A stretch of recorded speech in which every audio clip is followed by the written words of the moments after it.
Have you ever heard of any book with a whole chapter containing just the index? As we all know, Padma Purana's Shristi Khānd details the creation of the universe with all living beings being a part of this cosmic creation. It explains the creation process from the cosmic egg to the formation of various worlds, including Earth. The text delves into the creation of natural elements and their interconnectedness to support life in the universe. It also discusses the roles of different deities in the creation process and the balance of powers that govern the universe.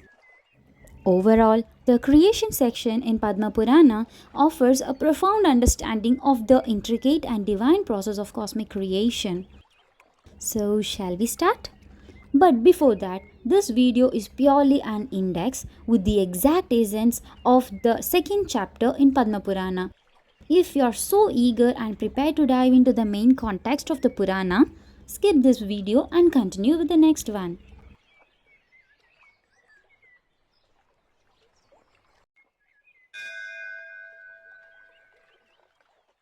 Sudar salutes the Almighty and glorifies his boon of hearing the Puranas from his Guru Vedavyasa. He then lists out the contents in the Shristi Khanda so merrily that the curiosity of the sages gets stirred up. In the Padma Purana, Brahma's birth from a golden egg, the constituents of the egg, formation of world, mountains and rivers in the egg, the extinction of the divine tree, and the creation of beings have been explained.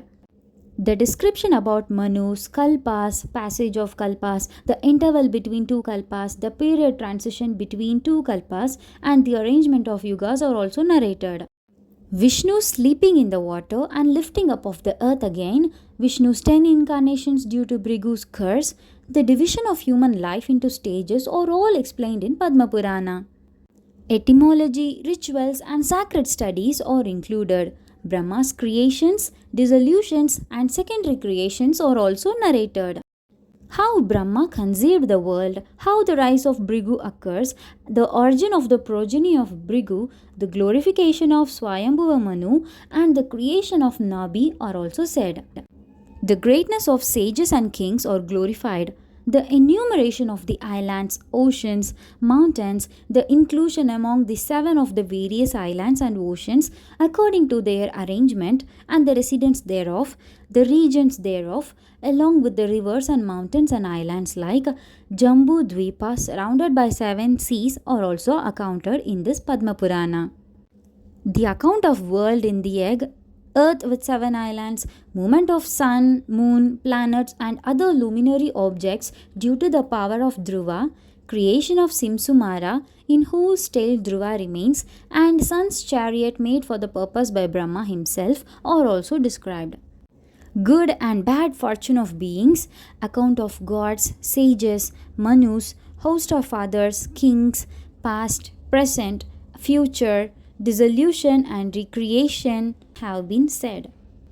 Creation of beings categorized of 3 types, namely Naimithika, Prakritika, Atyantika are also described.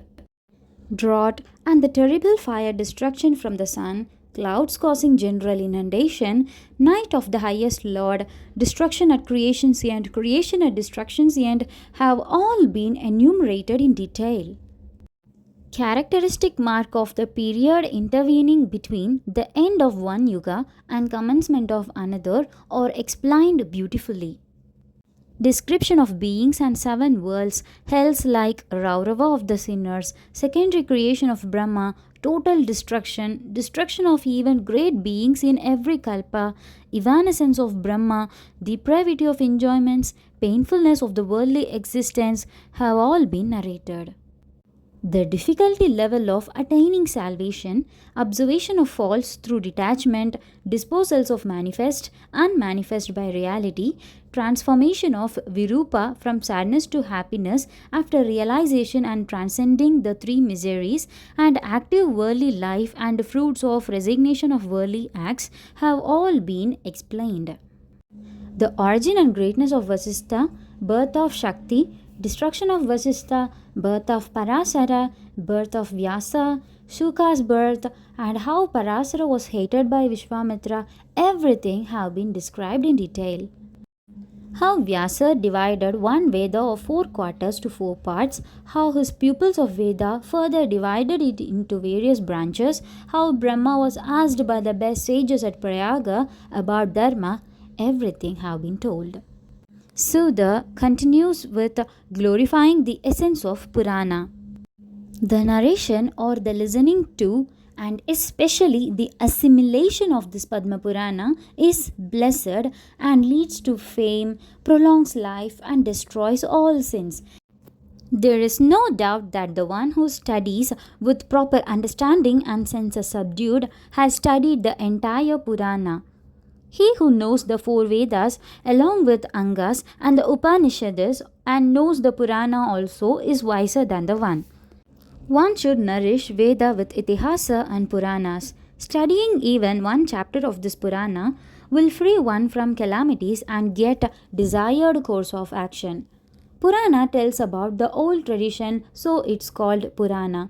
He who knows its derivation is absolved of all sins.